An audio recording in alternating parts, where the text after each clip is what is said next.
British east India company द्वारा 1757 के प्लासी के युद्ध के बाद बंगाल और इसके बाद धीरे धीरे पूरे भारत पर अपना आधिपत्य स्थापित कर लेने के लगभग 100 वर्षों के बाद भारत में 1857 की एक ऐसी क्रांति होती है जो अंग्रेजी सत्ता के चूल्हे हिला देती है। यह 1857 की क्रांति न केवल भारतीय स्वतंत्रता आंदोलन में एक मील का पत्थर साबित होता है, अपितु इसने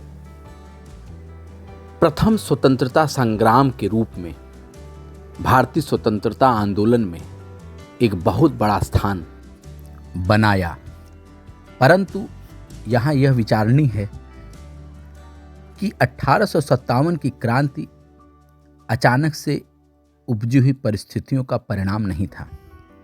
वस्तुतः पिछले 100 वर्षों में अंग्रेजी नीति की वजह से पूरे भारतवर्ष में एक प्रकार से अराजकता एवं असंतोष का वातावरण बन चुका था। सच कहें तो असंतोष रूपी बारूद तैयार हो चुका था। आवश्यकता थी कुछ परिस्थितियों और तात्कालिक कारणों रूपी चिंगारी की, और यही हुआ। 1857 में मई में जो विप्लव की गूंज उठी वह वस्तुतः 100 साल के इसी प्रकार के प्रशासनिक, आर्थिक, धार्मिक, सामाजिक और कुछ जो तात्कालिक परिस्थितियों से उपजे हुए कारण थे उन्हीं का परिणाम था। 1857 के स्वतंत्रता संग्राम के जो प्रमुख कारण थे उनमें पहला प्रमुख कारण था प्रशासनिक और राजनीतिक असंतोष। वास्तव में अंग्रेजों द्वारा जो देसी रियासतें थीं जैसे झांसी, नागपुर, अवध, सतारा, इन सबको जो समाप्त करने का प्रयास उन्होंने किया उसका विपरीत प्रभाव पड़ा। इससे सैनिकों में असंतोष उत्पन्न हुआ। अनेक जमींदारों की भूमि छीन ली गई, वे अलग असंतुष्ट हो गए। अंग्रेजों ने सार्वजनिक सेवाओं में धर्म, जाति, वंश व रंग के आधार पर नियुक्तियां की। उच्च सेवाओं में भारतीयों की नियुक्तियां नहीं की गईं, जो नियुक्त थे उन्हें हटा दिया गया। इन सब प्रशासनिक व राजनीतिक कारणों से भारतीयों में एक असंतोष का भाव उत्पन्न हो चुका था। और 1857 में रानी लक्ष्मीबाई, तात्या टोपे, नाना साहब, इन सब ने और अनेक क्षेत्रों में अलग अलग नेताओं ने अपने इसी असंतोष का स्वर एक साथ मुखरित किया और 1857 की क्रांति भड़क उठी। इसी प्रकार अंग्रेजों की आर्थिक नीतियां अत्यंत शोषणकारी थीं।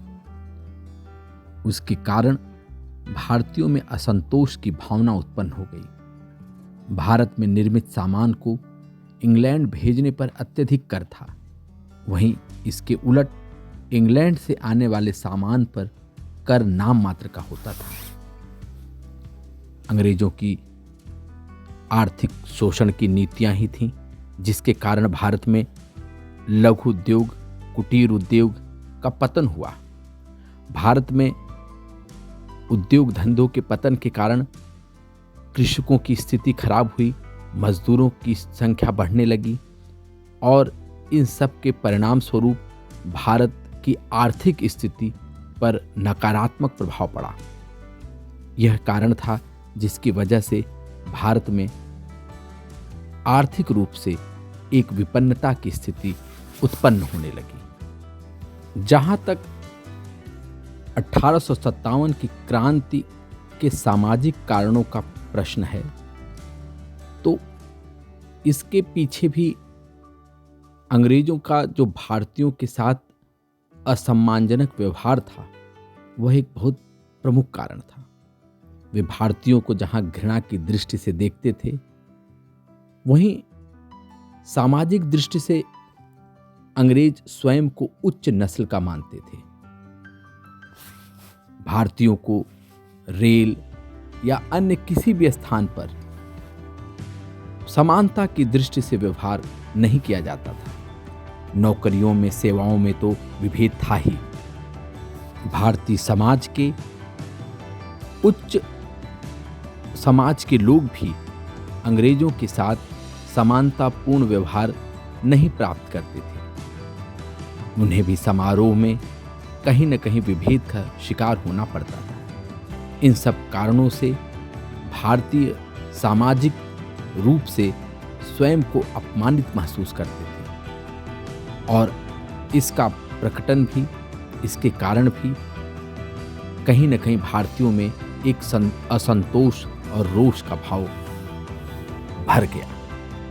इसी प्रकार भारतीय जनमानस में अंग्रेजों की धार्मिक नीतियों के कारण भी असंतोष का भाव भर गया था। ईसाई मिशनरियों की गतिविधियों ने भारतीय जनता में असंतोष का वातावरण उत्पन्न किया।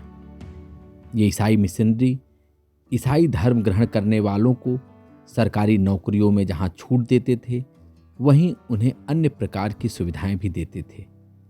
इससे भारतीय लोगों के मन में शंका होने लगी कि अंग्रेज इस प्रकार से ईसाई धर्म का प्रभाव भारतीयों के बीच बढ़ाने लग गए हैं और यह कहीं न कहीं हिंदू और मुसलमान सभी के मन में एक प्रकार से असंतोष का भाव उत्पन्न कर रहा था।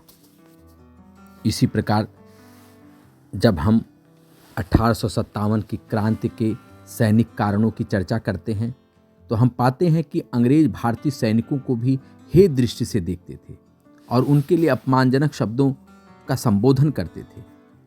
अंग्रेज भारतीय सैनिकों को अधिक से अधिक सूबेदार के पद तक ही पदोन्नत करते थे और यह पदोन्नति बहुत वर्षों की सेवा के बाद मिलती थी। पदोन्नत में भेदभाव, असमान वेतन और भारतीय सैनिकों की संख्या अंग्रेजी सैनिकों की संख्या से बहुत ज़्यादा होने के बावजूद उन्हें हर प्रकार से हे दृष्टि से देखने के कारण भारतीय सैनिकों में रोष का भाव और असंतोष का भाव भरा हुआ था, जिसका प्रकटन, जिसका प्रस्फुटन बाद में बैरकपुर छावनी में मंगल पांडे के विद्रोह के रूप में देखा गया। इस प्रकार प्रशासनिक, राजनैतिक, आर्थिक, सामाजिक, धार्मिक और सैनिक कारण तो 1857 की क्रांति के पीछे थे ही, किंतु एक तात्कालिक कारण भी बड़ा महत्वपूर्ण कारण सिद्ध हुआ और यह तात्कालिक कारण था चर्बी वाले कारतूस का प्रयोग। बताया जाता है कि उसी समय 1857 से पहले भारत में इनफील्ड बंदूक प्रयोग में लाए जाने लगे और इसके कारण हुआ यह कि इसमें गाय और सूअर की चर्बी वाले कारतूस के प्रयोग की बात सामने आई। जब भारतीय सैनिकों को यह पता चला, इस बात से बैरकपुर छावनी में हलचल हो गई। वहां के सैनिक मंगल पांडे के नेतृत्व में विद्रोह कर दिए। बाद में मंगल पांडे को गिरफ्तार किया गया और फांसी की सजा दी गई। इन सब कारणों ने सम्मिलित रूप से मिल करके एक क्रांति का वातावरण तैयार कर दिया था और बाद में यही 1857 की क्रांति के रूप में, 1857 के प्रथम स्वतंत्रता संग्राम के रूप में, एक बड़े विप्लव के रूप में अंग्रेजों के सामने उपस्थित होता है। भारतीय जनमानस इस स्वतंत्रता आंदोलन में बढ़ चढ़ करके भाग लेती है और भारत में कंपनी शासन का अंत होता है और क्राउन के अधीन जो ब्रिटिश महारानी हैं उनके अधीन भारत की सत्ता आ जाती है।